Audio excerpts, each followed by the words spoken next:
इस वीडियो में हम जानेंगे कि जो मेम्ब्रेन हमारा होता है वो न्यूरॉन्स का जो मेम्ब्रेन होता है वो नर्व इम्पल्स के ट्रांसमिशन के लिए रिस्पॉन्सिबल होता है। ये मेम्ब्रेन के अक्रॉस वोल्टेज का चेंज होना यानी कि पोलराइज्ड स्टेट से डीपोलराइज्ड स्टेट होना को अचीव करना, डीपोलराइज्ड स्टेट से अगेन रिपोलराइजेशन में जाना, हाइपर पोलराइज्ड स्टेट से back to polarised state that is resting membrane potential को अटेन करना। इस हिसाब से मेम्ब्रेन जो है वो इस साइकिल को मेंटेन करके नर्व इम्पल्स के ट्रांसमिशन के लिए रिस्पॉन्सिबल होता है। तो इस वीडियो के माध्यम से हम जानेंगे कि कैसे एक न्यूरॉन्स जो है वो दूसरे न्यूरॉन्स के साथ कम्युनिकेट करता है।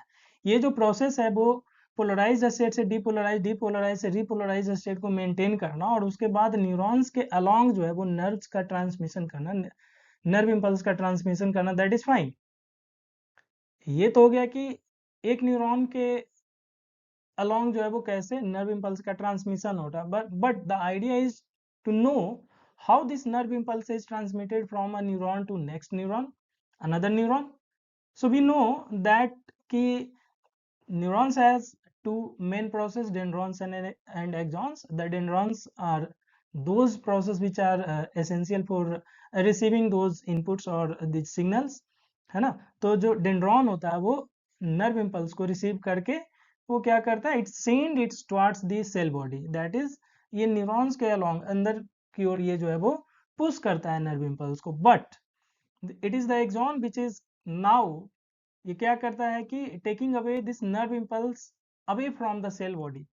तो away from the cell body अब ये जो है वो एक्सॉन जो है वो नर्व इम्पल्स को कैरी करता है। But at the end of this axon, end पे क्या होता है एक्सॉन के कि अब ये जो एक्सॉन है वो नर्व इम्पल्स को एक न्यूरॉन से दूसरे न्यूरॉन में सेंड करता है। So we are highly interested to know what is the exact mechanism and how this neural transmission is occurring at the two neuron junction, that is junction of two neurons, that is pre-synaptic neurons and post-synaptic neuron. How this term synaptics is derived we will also try to know. तो फिलहाल हम बात करते हैं, पहले हम बात करेंगे कि न्यूरॉन के जंक्शन के बारे में। तो हमें पता है कि न्यूरॉन का जंक्शन जो होता है, एक न्यूरॉन जो एक्सॉन जिसके अक्रॉस जो है वो ये एक न्यूरॉन का एक्सॉन है जिसके क्रॉस जो है वो इलेक्ट्रिक पोटेंशियल जो है वो कैरी होकर आता है। इलेक्ट्रिक पोटेंशियल जो है वो इस तरह से नर्व इम्पल्स जो है वो इस तरह से ट्रांसमिट हो रहा है, that it is reaching approaching towards the axon end, है ना। एंड पे ये जाकर अप्रोच करेगा। और साथ ही साथ हमें ये भी पता है कि दो न्यूरॉन्स के बीच में जो कम्युनिकेशन होता है वो एक न्यूरॉन का एक्सॉन और दूसरे न्यूरॉन का रिसीविंग आर्म जो होता है वो डेंड्रॉन होता है। and now this dendron, the receiving arm of the next neuron, is in close proximity with the axon of the first neuron to receive the signals and to deliver its towards or ahead of the second neuron. ये चीजें हैं, ये हमें second neuron में देखने को मिलती है। तो इस जंक्शन पे चूंकि ये न्यूरॉन्स जो है ये न्यूरॉन्स एक जंक्शन निर्माण कर रहा है, तो इस जंक्शन को हम बोलते हैं न्यूरल जंक्शन। इस जंक्शन को हम बोलते हैं न्यूरल जंक्शन और हम यहाँ पे इस जंक्शन को बोलते हैं साइनेप्स। क्या बोलते हैं? साइनेप्स। इस स्पेस को, जो एम्प्टी स्पेस है दोनों न्यूरॉन्स के बीच में, इसको हम बोलते हैं साइनेप्टिक क्लेफ्ट। स्पेस को, ये जो स्पेस है इसको हम क्या बोलते हैं? Synaptic cleft. और चूंकि हम इस जंक्शन को साइनेप्स बोल रहे हैं और that's why it is called as pre synaptic neuron. और इसको आप बोल दो axon of pre synaptic neuron, और ये प्री साइनेप्टिक न्यूरॉन आपका हो गया प्री साइनेप्टिक न्यूरॉन। और ये क्या हो गया? चूंकि साइनेप्स के बाद है, ये रिसीविंग आर्म है, इसलिए हम इसको बोलते हैं पोस्ट साइनेप्टिक न्यूरॉन। और ये हमारा हो जाएगा dendron of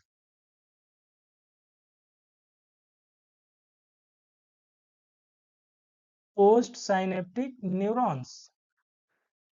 dendron of post synaptic neurons. तो ये चीजें हैं वो ये जंक्शन पे हमें देखने को मिलती है कि न्यूरॉन्स का प्री साइनेप्टिक न्यूरॉन का एक्सॉन जो है वो अप्रोच कर रहा है पोस्ट साइनेप्टिक न्यूरॉन के डेंड्रॉन को, and now these are forming a junction, neural junction, and that's why it is known as the synapse, and the space is called as synaptic cleft.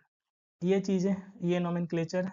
अब हम यहाँ पे one by one हम चीजों को discuss करने का प्रयास करते हैं, समझने का कि कैसे एक न्यूरॉन का एक्सॉन जो है वो डेंड्रॉन को स्टिमुलेट कर रहा है, कैसे डेंड्रॉन जो है वो रिसीव करने का काम करता है सिग्नल को, और कैसे डेंड्रॉन सिग्नल रिसीव होने के बाद ये ट्रांसमिट करता है इम्पल्स को ahead of the second neuron. तो ये चीजें हैं जो हमें समझनी है। तो चलिए यहाँ पे हम बात करते हैं कि ये जो हमारा न्यूरॉन, प्री साइनेप्टिक न्यूरॉन का जो एक्सॉन नॉब है, इंड है, इसमें होता ये है कि यहाँ पे हमें पता है कि जब मेम्ब्रेन नॉर्मली जो क्या होता है वो डीप ये पोलराइज्ड स्टेट में होते हैं, मेम्ब्रेन जो होते हैं वो पोलराइज्ड स्टेट में होते हैं। What it mean for polarization we have discussed कि आउटसाइड पॉजिटिव इनसाइड नेगेटिव होगा मेम्ब्रेन पोलराइज्ड स्टेट में। लेकिन जैसे ही मेम्ब्रेन पोटेंशियल यहाँ का चेंज किया, यानी डीपोलराइज्ड स्टेट में आया, तो डीपोलराइजेशन के स्टेट में क्या होता है कि ये केस उल्टा हो जाता है। डीपोलराइजेशन में ये केस उल्टा हो जाता है, ये केस क्या होता है, उल्टा हो जाता है। और उल्टा क्या होता है कि अब अंदर में हमारा जो हो जाएगा वो पॉजिटिव हो जाएगा, अंदर में पॉजिटिव हो जाएगा और बाहर में नेगेटिव रहेगा, है ना। ये डीपोलराइज का स्टेट है, यानी वोल्टेज चेंज कर रहा है मेम्ब्रेन का, और मेम्ब्रेन के वोल्टेज चेंज करने से यहाँ पे स्ट्रक्चर कुछ इस तरह से होता है कि यहाँ पे साइनेप्स में बाहर में कैल्शियम का कॉन्सेंट्रेशन, कैल्शियम आयन का कॉन्सेंट्रेशन हाई होता है। तो सोडियम आयन का कॉन्सेंट्रेशन, सोडियम तो इनफ्लक्स हो ही रहा है, सोडियम आयन का, सोडियम आयन तो इनफ्लक्स होगा ही जब पोलराइज्ड स्टेट से डीपोलराइज्ड स्टेट को अप्रोच करेगा। ये आपका पोलराइज्ड स्टेट है। जब डीपोलराइज्ड स्टेट को अप्रोच करेगा तो सोडियम आयन का इनफ्लक्स तो होगा ही, साथ ही साथ क्या होता है, वो कैल्शियम आयन का भी इनफ्लक्स होता है। कैल्शियम आयन का भी क्या होता है, इनफ्लक्स होता है। कैल्शियम आयन का भी इनफ्लक्स होता है।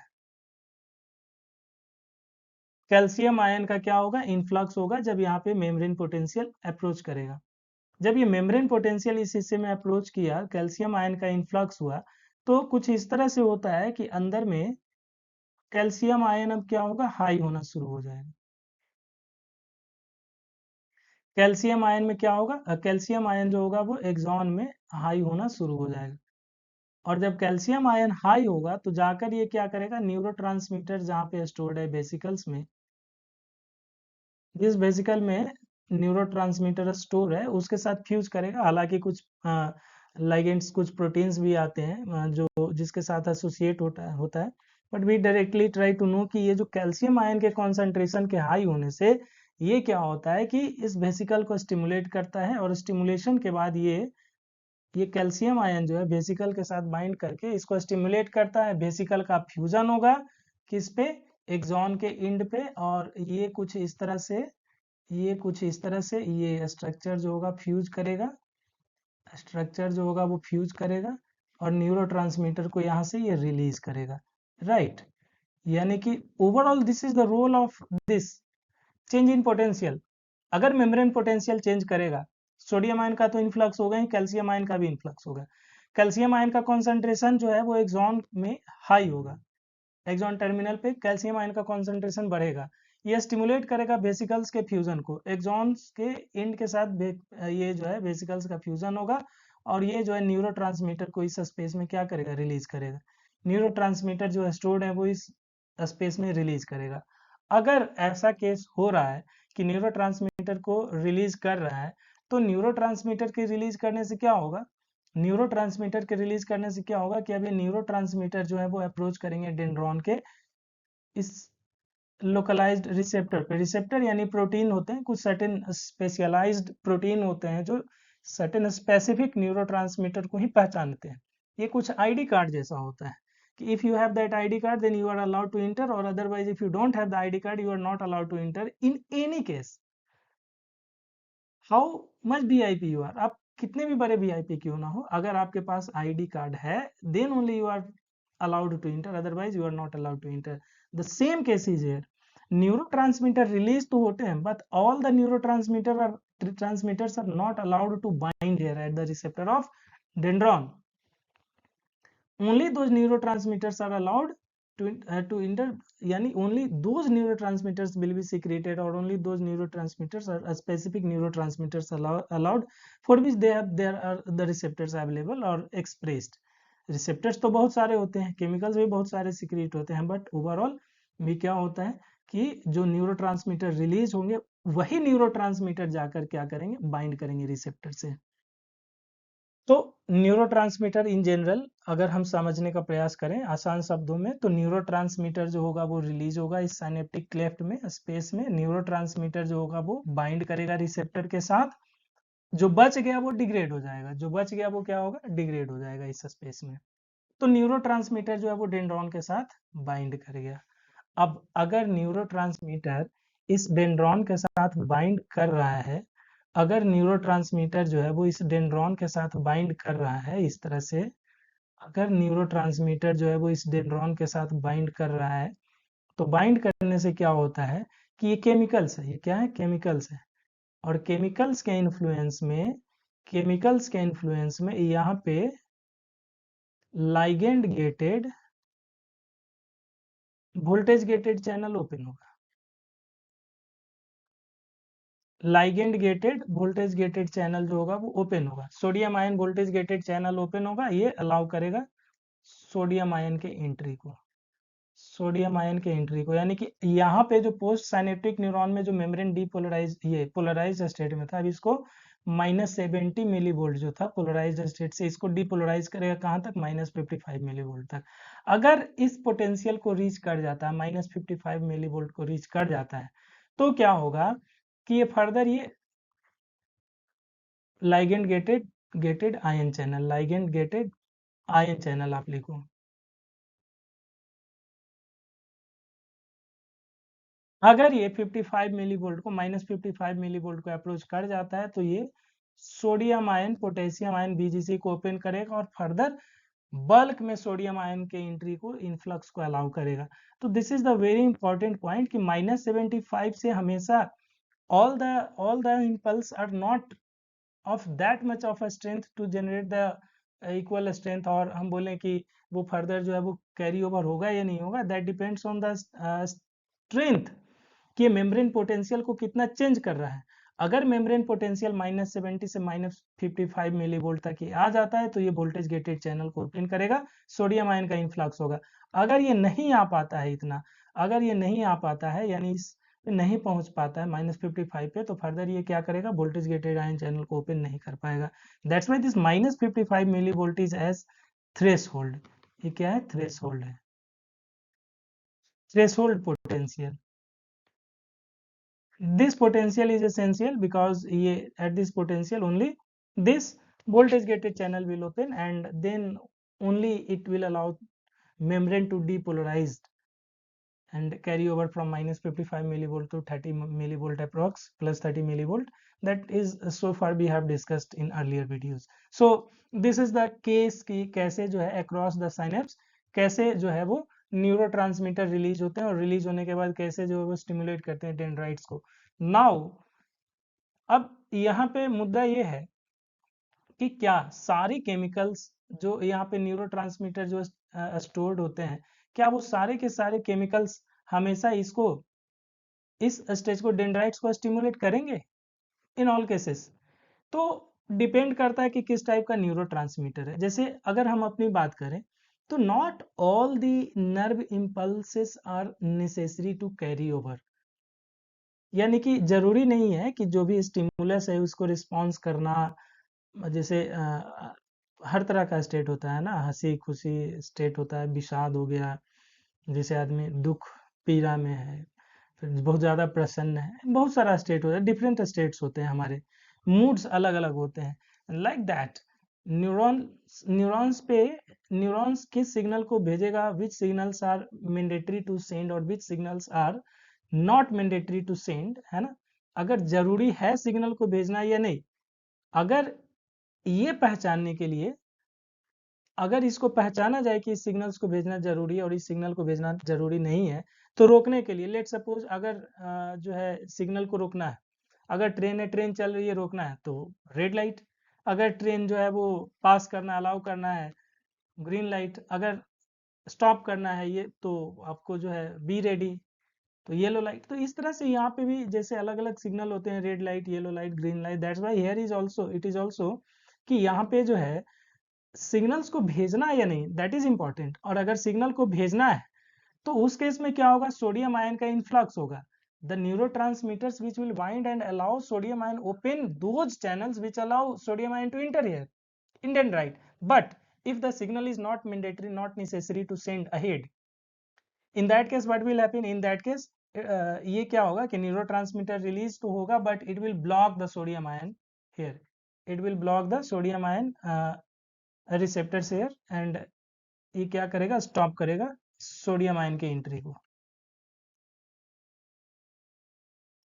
सोडियम आयन के एंट्री को स्टॉप करेगा। तो क्या होगा फर्दर, ये क्या करेगा कि फर्दर ये जो है वो सोडियम आयन के एंट्री को अलाउ नहीं करेगा, बट ये अलाउ करेगा कि पोटेशियम आयन जो है वो और ज़्यादा सिक्रीट हो और ज़्यादा मेम्ब्रेन जो है वो डीपोलराइज्ड स्टेट में चला जाए। तो अगर हमारा -70 मिली वोल्ट है, तो -70 मिली वोल्ट से क्या होगा कि उस समय पोटेशियम आयन आउटसाइड जाएगा, पोटेशियम आयन आउटसाइड जाने से अंदर में और नेगेटिव, बाहर में और पॉजिटिव, और -70 से ये केस जो है वो -90 मिली वोल्ट को चला जाएगा। तो अगेन द केस इज हाइपरपोलराइज। इस तरीके से सिग्नल को भेजना है या नहीं भेजना है, that is we have two types of neurotransmitters, है ना। एक होता है inhibitory and another is excitatory. If it is inhibitory, then it is allowing K plus efflux, and if it is excitatory, then it is allowing sodium plus influx. क्यों positive charge को बाहर क्यों भेजना, मेम्ब्रेन को और हाइपरपोलराइज कर दो ताकि ये फर्दर ये स्टिमुलस के इफेक्ट को यानी इंपल्स को आगे ना जाने दे। एक्साइटेटरी दैट इज कि आप अंदर में जो निगेटिव है उसको पॉजिटिव करने का प्रयास करो ताकि मेम्ब्रेन पोलराइज से डीपोलराइज स्टेट में जाए और नर्व इंपल्स जो है फिर वो कैरी ओवर हो। दिस इज द केस कि across the junction, synapse junction, ये कैसे जो है वो न्यूरोट्रांसमीटर्स जो है वो अलाउ करते हैं एक्शन पोटेंशियल के ट्रांसमिशन को। अब यहाँ पे दो चीजें आती है कि क्या ये हमेशा केमिकल ट्रांसमिशन ही होगा, क्या ये हमेशा ये केमिकल ट्रांसमिशन ही होगा, दैट इज के अक्रॉस द न्यूरॉन, क्या ये हमेशा केमिकल ट्रांसमिशन ही होगा क्या, है ना। तो नहीं, there is a possibility of electrical transmission also, electrical also, not always it is chemical, it is electrical also। Lower organism में इलेक्ट्रिकल ट्रांसमिशन ही होते हैं, हमारे अंदर ये जो होते हैं वो केमिकल ट्रांसमिशन होते हैं। दैट व्हाई, बिकॉज कि अगर आप समझो कि अगर इलेक्ट्रिकल ट्रांसमिशन है तो इलेक्ट्रिकल ट्रांसमिशन में केस कुछ इस तरह से होता है कि ये जो एक्सॉन है वो डेंड्रॉन के साथ इस तरह से बहुत ही क्लोजली जुड़ा हुआ होता है और ये एक चैनल बनाता है, ये क्या करता है, एक चैनल बनाता है, और इस चैनल से डायरेक्ट सोडियम आयन जो है वो इधर से इधर भेज दिया जाएगा, डायरेक्ट सोडियम आयन जो है वो अंदर से इस साइड भेज दिया जाएगा। तो इनसाइड फ्रॉम इनसाइड, अगर ये निगेटिव से पॉजिटिव हो जाएगा, ये क्या होगा, निगेटिव से पॉजिटिव होना शुरू हो जाएगा। तो सोडियम आयन के डायरेक्ट इनफ्लक्स होते हैं। तो यहाँ पे केस, यहाँ पे इलेक्ट्रिकल ट्रांसमिशन में, ये इलेक्ट्रिकल ट्रांसमिशन का केस, इलेक्ट्रिकल ट्रांसमिशन में पॉसिबिलिटी यहाँ पे जो है मॉड्यूलेशन की नहीं है, क्योंकि once the sodium ion is sent from this presynaptic axon to postsynaptic dendron, तो यहाँ पे क्या होगा कि if the impulse is generated it will transmit ahead, this is the case। यानी इलेक्ट्रिकल ट्रांसमिशन में there is no chance of modulation की ये स्ट्रेंथ को कम कर दे, ज्यादा कर दे। Once the chemical is sent, now it is allowed to carry over the electrical impulse और nerve impulse. So this is the case. Electrical impulse में ये चीज को समझना है कि सोडियम आयन का चैनल से ट्रांसमिशन होता है, बहुत ही क्लोज प्रॉक्सिमिटी में होते हैं, बहुत ही क्लोज प्रॉक्सिमिटी में होते हैं, बहुत ही क्लोज प्रॉक्सिमिटी में होते हैं। और सोडियम आयन जैसे ही अंदर इधर जाएगा तो ये सोडियम आयन डायरेक्ट इन्फ्लुएंस करता है मेम्ब्रेन पोटेंशियल को, और डायरेक्ट इन्फ्लुएंस करने से क्या होता है कि ये जो है वो ये नर्व इम्पल्स को जनरेट करेगा और भेज देगा। ये नर्व इम्पल्स को भेजना है या नहीं है, यहाँ पे कोई मॉड्यूलेशन का चांस है ही नहीं, क्योंकि only here it is sodium ion, only here it is sodium ion which once transmitted from this pre to post, it will generate the impulse, but in chemical transmission क्या होता है कि यहाँ पे बहुत सारे केमिकल्स होते हैं ये डिसाइड करेंगे कि अगर अगर ये जो न्यूरल ट्रांसमिशन है इसको भेजना है या नहीं, अहेड कैरी ओवर करना है या नहीं, जरूरी है या नहीं है, तो इसके हिसाब से अगर जरूरी है तो केमिकल को सिक्रीट करो जो इसको स्टिमुलेट करे, अगर जरूरी नहीं है तो केमिकल को सिक्रीट करे जो इसको स्टिमुलेट ना करे, है ना, अगर इसको स्टिमुलेट ना करे। That is why it become very important कि जो केमिकल ट्रांसमिशन में अलग अलग केमिकल के होने से, केमिकल में वेराइटी के होने से, यानी कि कुछ एक्साइटेटरी हो सकता है, एसिटाइल कोलिन हो गया, है ना, कुछ इनहिबिटरी हो सकता है, गाबा वगैरह हो गया, है ना, गामा अमीनोब्यूटारिक एसिड, ये सब जो गाबा वगैरह हो गया वो इनहिबिटरी टाइप के हो गए neurotransmitter. So there is variety of neurotransmitter which में बी एक्साइटेटरी और इनहिबिटरी। दैट्स वाई हमारे अंदर ह्यूमन में क्या होता है कि ये जो है वो, since we are most evolve animals और most evolve living organism, so we need the complex situation of the neural response की some signals is necessary to carry over, some signals are not necessary to carry over. That's why in our system we are having most of chemical synapse, not electrical synapse.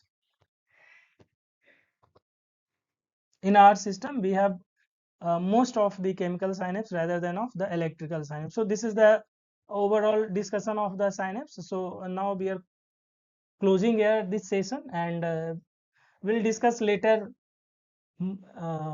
different topics in next lectures. Thank you.